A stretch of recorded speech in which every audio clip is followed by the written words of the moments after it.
ඒ කියන්නේ එයාලංකගේ අවුරුදු 3 පාඩුව කෝටි 7000යි මතක තබා ගන්න. ගොවියන්ට ගොවි විශ්‍රාම මට්ටමට වෙන් කරන්නේ කෝටි 100යි. සමුරු සනදාර දෙන්න වෙන් කරන්නේ කෝටි 900යි. ඉස්පිරිතාල වලට බෙහෙත් දෙන්න යන්නේ කෝටි 1100යි. ගොවියට රාජ්‍ය සේවකට පඩි වැඩි කරන්න වෙනුනේ කෝටි 1600යි. එයාලංකගේ පාඩුව කෝටි 7000යි. මොන පාඩුවද? ඊළඟම මම ඇහුවා එයාලංකක මෙච්චර පාඩු ලබන්න.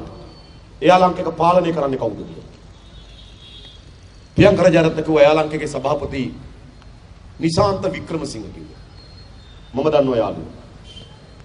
මම ඇහුවා නිශාන්ත වික්‍රමසිංහ කියලා කියන්නේ සිරන්ති නෝනාගේ අයියාද කියලා. කියලා. දැන් කවුද එයාලංකගේ සභාපති? සිරන්ති නෝනාගේ අයියා. මහින්ද මහත්තයාගේ මාස්සිනා. කෝටි 7000යි පාඩුව.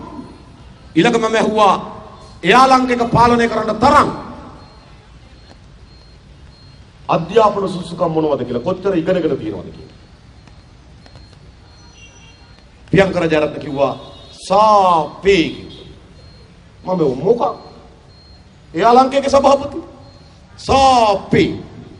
සාපයක් නම් තමයි රට. ඊළඟ මම ඇහුවා සාපේ පාස්ද කියලා. කියලා. ඒක පාසුත් නෑ. කවුද මේ?